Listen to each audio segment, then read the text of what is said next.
বন্ধুরা, তোমরা দেখছো YouTube channel Soumya Ghosh creation. এই প্রতিমাটা এই অবস্থায় তো তোমরা কালকে দেখেই নিয়েছিলে। এবার তোমাদের একটা কমেন্ট আমি দেখাই। এই কমেন্টটা আমার সত্যিই খুব ভালো লেগেছে। প্রচুর তোমরা কমেন্ট করছো।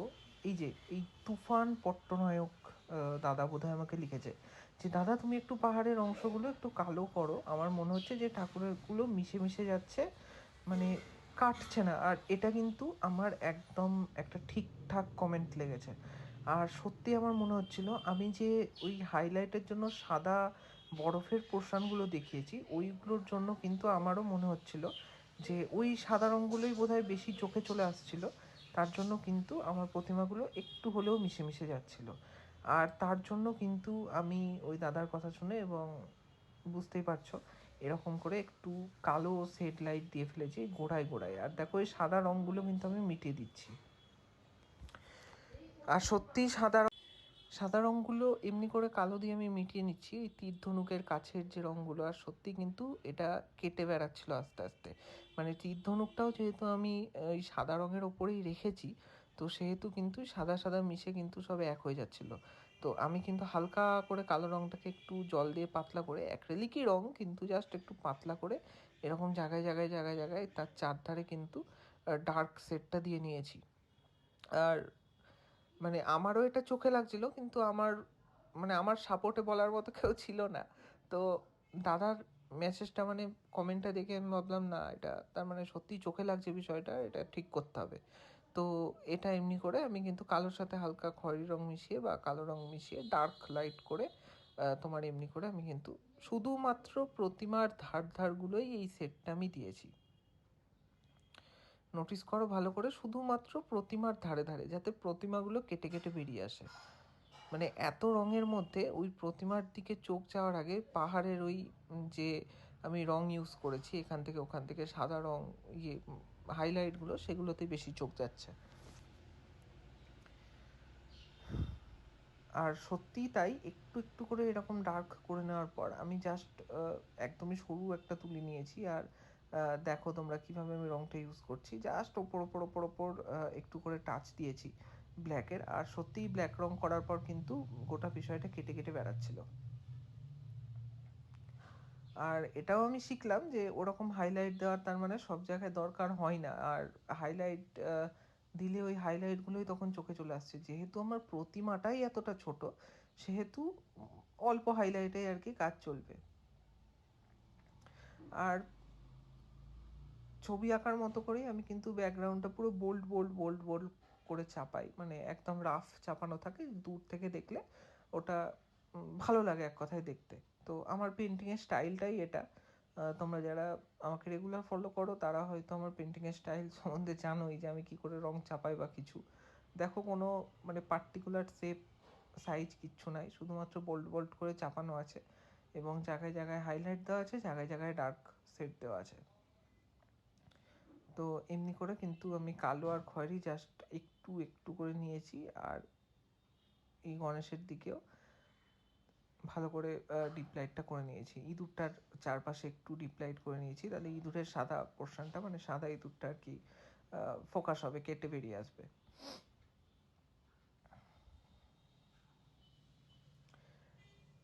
একটা ফিনিশ ছবির পর, ছবি এঁকে ফেলার পর, তারপর যখন তোমরা রং দিচ্ছ, সেই রংটাও কিন্তু আগের ছবির সাথে মেলানোটা আহ, একটু টাফ আছে বস। মানে যে এই কাজগুলোর সাথে যুক্ত সে হয়তো জানো যে একটা পেন্টিং করতে করতে একটা রঙের ওপর রং দিয়ে সেই রং ব্লেন্ড করা, আর একটা কমপ্লিট পেন্টিংয়ের পর আবার নতুন করে রঙের কোট দিয়ে সেই রং আগের পুরনো শুকানো রংটার সাথে ব্লেন্ড করা, একটু তো পার্থক্য আছে বস। তো এই যে যেরকম তোমরা দেখছো আমার জায়গায় জায়গায় আমি আরও ডিপ করে দিলাম, একটু ব্ল্যাকের ভাব করলাম। আর শুধুমাত্র আমি হয়তো এটা করতাম না, কিন্তু আমারও একটু মন খুঁতখুত করতো শুধুমাত্র দাদার ওই কমেন্ট, মানে আমার খুঁতখুঁতে স্বভাবটাকে আরও জাগিয়ে দিল আর কি। তো দাদাকে একদম স্পেশাল ধন্যবাদ।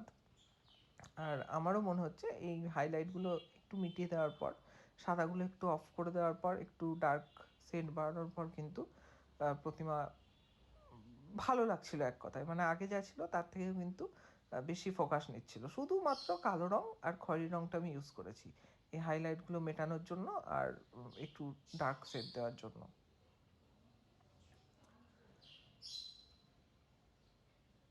এই হচ্ছে লুক।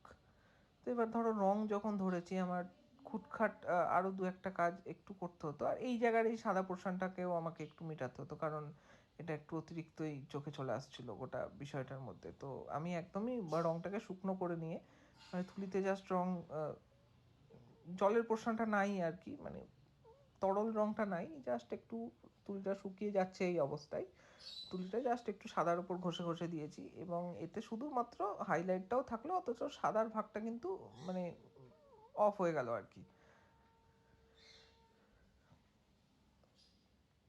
দেখো সাদার ভাগগুলো অফ করে দেওয়ার পর কিন্তু প্রতিমাটা কেটে বেরিয়ে আসছিল।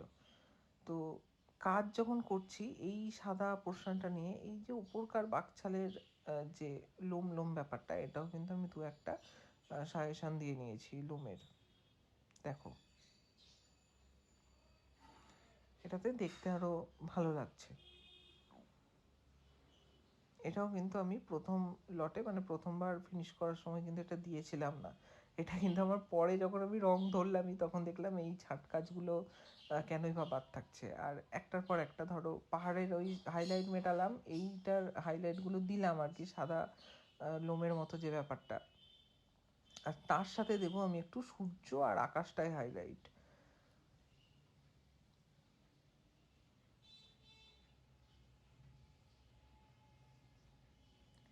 সিম্পল সাদা রং এখানে ইউজ করেছি, আর তার সাথে 0 নাম্বার তুলে নিয়েছি। সূর্যর মাথাটাই একদম একটা সাদা বর্ডার টেন দিলাম যাতে হাইলাইট হয়ে থাকে। আর এই যে মেঘগুলোর ওপর ওপর ওপর ওপর একটু সাদা করে রং দিয়ে দিলাম, দূর থেকে দেখলে ভালো লাগবে আর কি।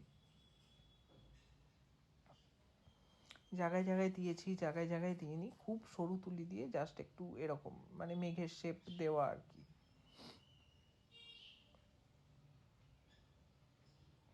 যেমন যেমন রং চাপানো আছে তার উপরে উপরেই এই হাইলাইট দেওয়া।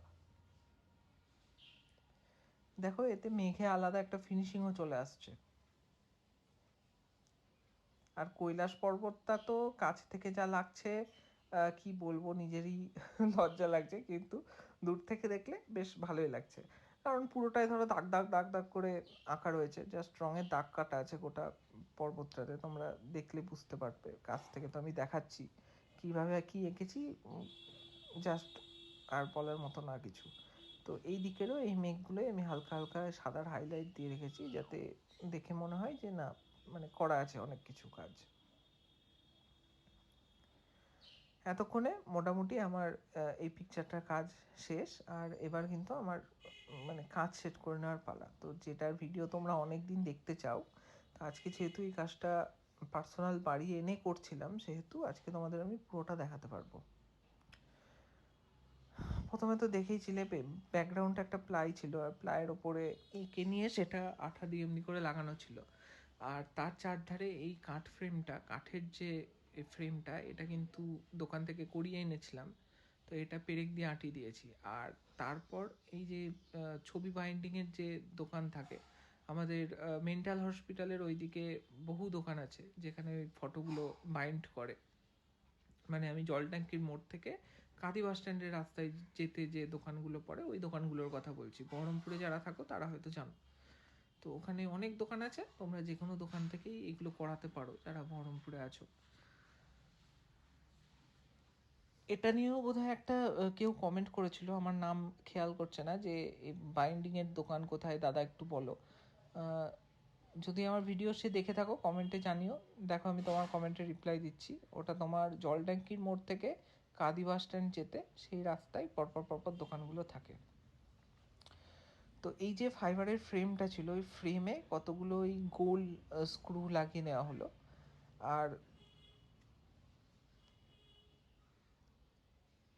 কার্ডবোর্ড মাপগুলো তো সব ঠিকই থাকে, এগুলো দোকান থেকেই করা। আর কাঁচটা বসানোর পর এরকম লাগে দেখতে। আর এই যে যে এই ফ্রেমটা যে বসিয়ে নেওয়া হলো, ফ্রেমে তো আগেই ওই গোল স্ক্রুগুলো লাগিয়ে নেওয়া হয়েছে চারদিকে, তিনটে দুটো করে। তো ওই স্ক্রু বসিয়ে এবার তার মাপে মাপে কিন্তু আমাদের এখানে কাঠের গায়ে ফুটো করতে হবে। এটা যেহেতু একার কাজ না, সেহেতু আমি রাজাকে এনেছিলাম, আর আমিও ভিডিও করব, তো ওকে একটু দরকার ছিল। তো এমনি করে মোটামুটি ওই স্ক্রুয়ের ভেতর ভেতর ফুটোগুলো করে নেওয়া হলো।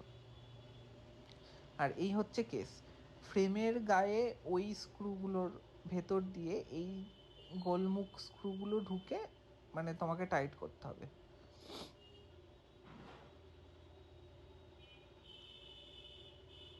এই হচ্ছে মোট বাইন্ডিংয়ের গল্প।